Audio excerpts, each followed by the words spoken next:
planetary race that is having problems with the riffraff. Okay? But what's unique about us is that genetically we are considered, to the Andromedan race, genetic royalty. And I have been saying this since day one. We are extremely unique.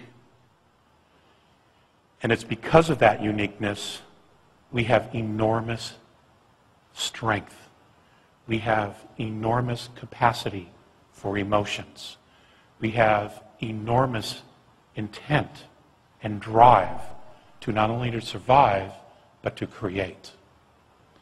What we lack is faith in ourselves. At the end of World War II, well, let me put it another way. The Nazis didn't lose the war. Okay? Germany lost the war, but the Nazis were brought here and to Russia. Okay? Now, the mind technology, the mind control, the space technology, the reverse engineering, the technology that they had been given prior to the war by a small group of extraterrestrials from the star system of Aldebaran was brought here and honed and polished and combined with other technology that the Zeta 2s, the Dows, what many folks know as the Greys, all those began to complement each other. Remarkable technology. Technology we absolutely need here. I mean, the combustion engine has been obsolete for 70 years. I understand that India also is now going to experiment on wireless electricity. Hell, Tesla did that in 1902 in Colorado Springs. We know it works. Okay, but those that were funding his experiment asked him, where's the meter? And he said, well, there is none, it's free. They shut it down. Okay? The question is, well, we'll get to that. I'm sorry, I'm jumping around here. The question, the reality is, ladies and gentlemen, what kind of country do you want to live in? What kind of world do you want to live in? Clearly what we're doing now doesn't work. It has run its course. We have a government that has a lot of problems. We have corruption within it, not all of it, but we clearly have corruption within it. They have sold out and have been totally compromised. They themselves don't know what to do. And and their only solution is to turn the power of the military and the power of the pharmaceutical company against the American people. That's their solution. That is not okay. That's not okay.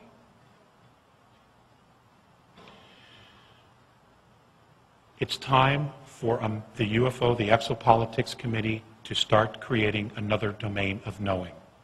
And that domain of knowing is two things. What does a holographic social structure look like? How can we live with a holographic social structure mirrored after some of the principles that our founding fathers laid, but it wasn't perfect? What could we do now? And we're not just talking about the United States. This has to be a global thing. This has to be a global movement. What does that look like? So we need to create and start groups, dialogues, talking about living in a holographic structure where all the information that is available, black op, secret, top secret, above top secret, is available to everyone. But we could just start with the information that we do have. The rest of it will come. It's going to collapse on itself because it's no good. It cannot stand on its own. And the minute we turn our focus away from them and they can't feed off our fear, it will collapse in a heartbeat. Because where focus goes, energy flows. Okay? As long as they keep you looking at it, they are using the energy of your soul, of your spirit, to feed this monstrosity. It's time to just ignore them. Turn your focus away and let's create what we really, really want. But we have to decide what that is. Along with that, I have been asked to start asking people to talk to people. You're the first to hear this. about what would it look like for you, for Earth, and we'll start with the exopolitics community, what would it look like for you to be mentored by several benevolent extraterrestrial races? What would that look like? How can we, what would we need to do to establish not only that communication, but at the same time have us feel safe with checks and balances so that they can walk their talk and we have to walk our talk? Open mentorship is our destiny. It's going to happen anyway, but we cannot wait for the government to turn itself around. It can't because it's not in control.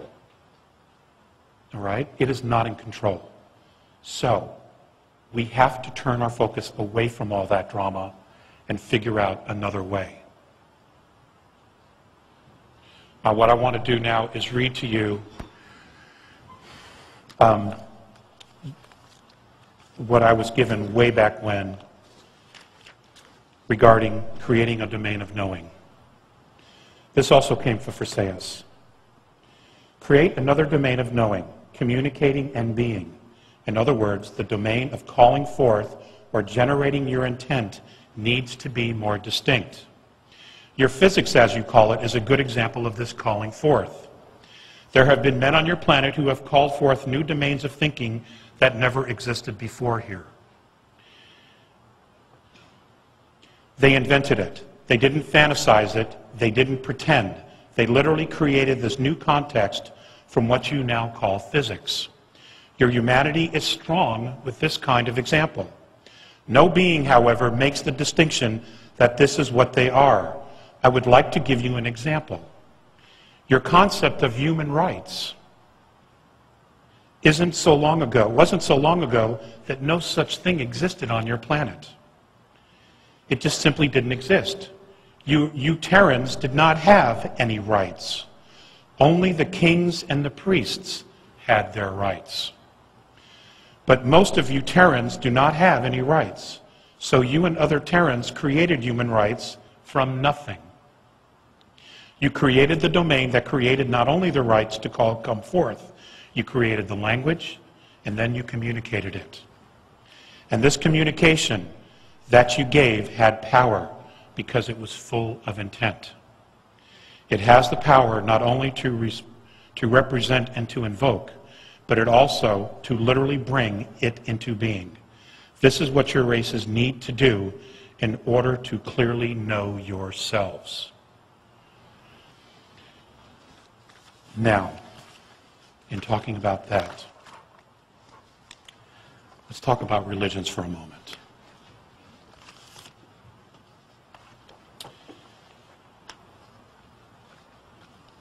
The pyramidal structure of our governments primarily have come out of ancient Rome.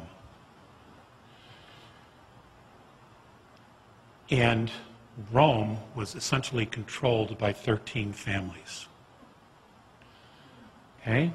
Those 13 families still exist today.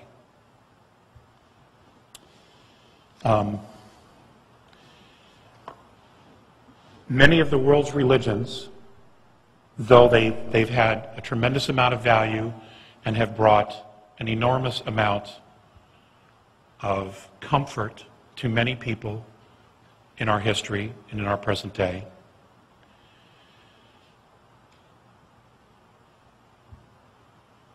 they focus on shame, guilt, sin, and control.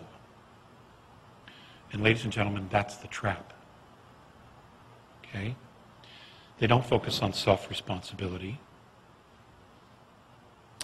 They don't focus on life or respect. They, in fact, create more division than we have ever known. Now, did they start out that way? With the exception of the Roman Catholic Church? I'm just going to be blunt about it. No. But the powers that be are masters of infiltrating movements. And what they do, and I'll give you the best example I can give you, is that of a charitable foundation. A foundation is created using the power of the people and the monies, the resources of the people, to do something that is of a benefit to humanity.